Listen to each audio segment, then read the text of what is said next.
દ્વારકાધીશ, જય મુરલીધર મિત્રો। હવે આજે છે ને પાઉંભાજીનો ઓર્ડર આવ્યો હતો, એટલે આપણે બનાવવા જઈએ છીએ પાઉંભાજી।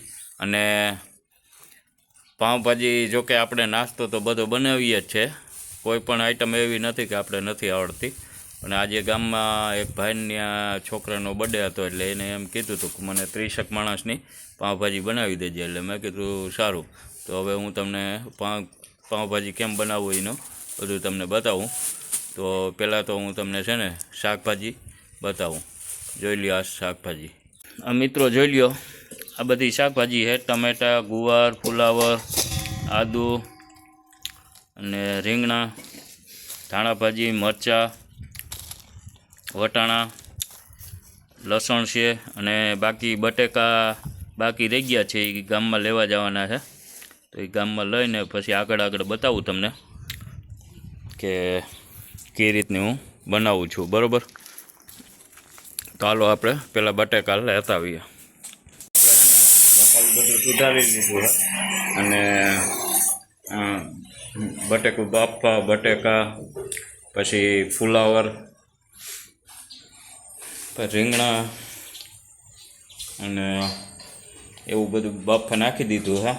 અને આ છે ને વટાણા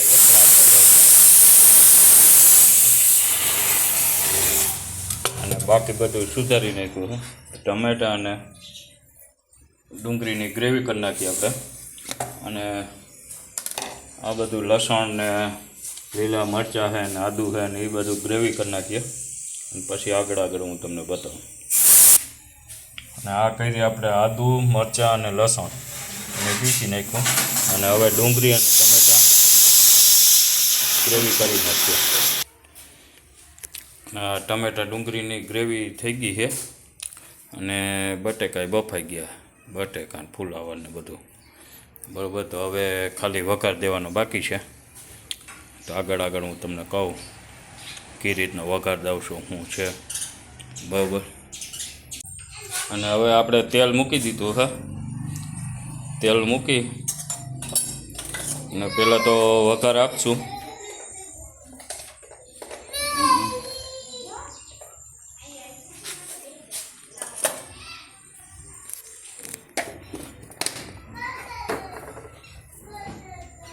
આમાં જોતા પૂરતું મીઠું નાખશું આપણે,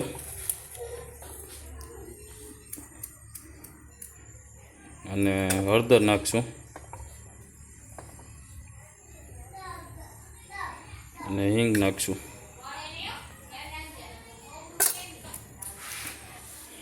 બરાબર। ને આપણે છે ને રાઈ નાખી દઈએ, તો પહેલાં તો તેલ થઈ ગયું છે।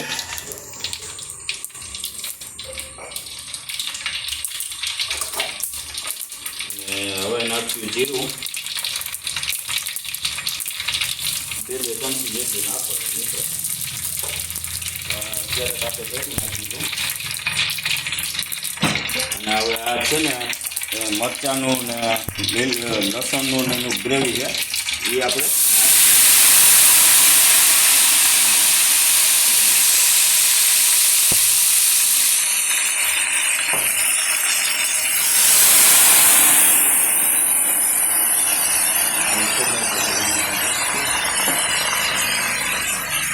બધું નાખી, અને હવે આ ગ્રેવી આપણે નાખશું।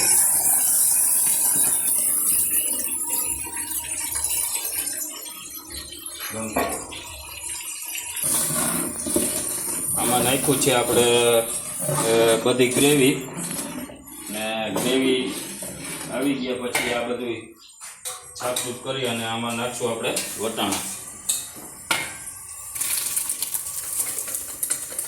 બાફેલા વટાણા હતા એ બધા આપણે આમ નાખી દીધા, અને વ્યવસ્થિત આપણે મિક્સ કરી દઈએ।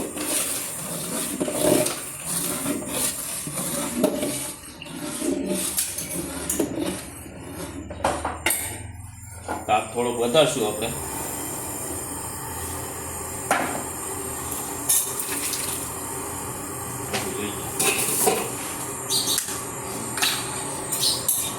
બધી વાત છે।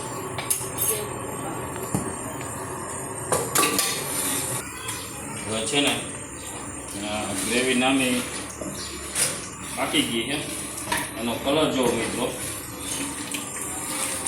અત્યારે આવો છે. હવે છે ને આપણે આ પાઉંભાજીના મસાલા બે નાખી દઈએ.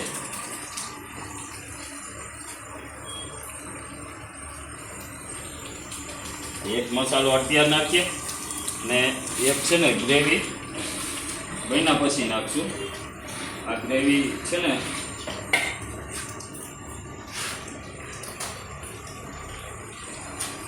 આ છે ને મિત્રો બટેકા, રીંગણા અને ફુલાવર ત્રણેયની ગ્રેવી છે. હવે આ ગ્રેવીને નાખીએ અને પછી થોડીક હળદર અને ચટણી એવું બધું નાખશું.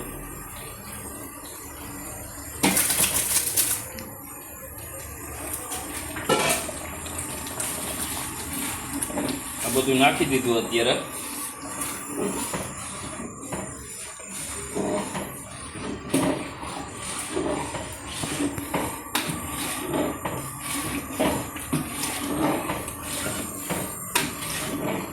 હવે છે ને આપણે ચટણી આમાં નાખી દઈએ.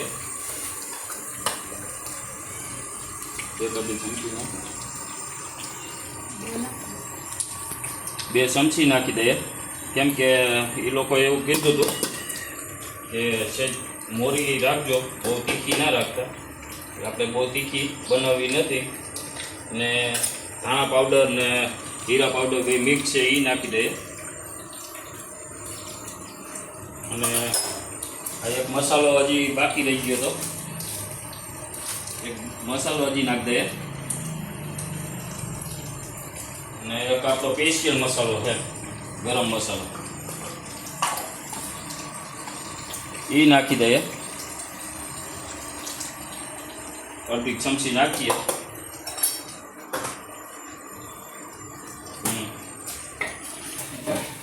અને હવે થઈ ગઈ છે ધાણા ભાજી. આપણે થોડીક નાખી દઈએ અને થોડીક ખાવ પછી નાખશું. પહેલાં એટલીક નાખી દઈએ અને બાકીની પછી નાખશું. છે જ પાકવાની વાર છે એટલે થોડું ધાણા ભાજી પાકી જાય અને બાકીની ઉપર સ્વાદ પૂરતી ઉપર નાખશું.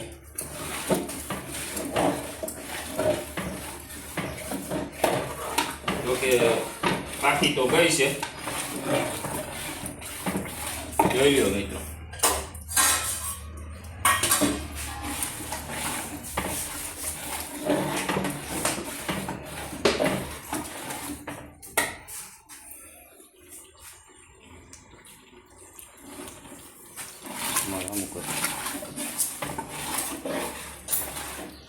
તો કેવી ભાજી લાગી છે તમે કોમેન્ટ કરજો, શેર કરજો, સબસ્ક્રાઈબ કરવાનું ભૂલતા નહીં. જય દ્વારકાધીશ, જય મુરલીધર.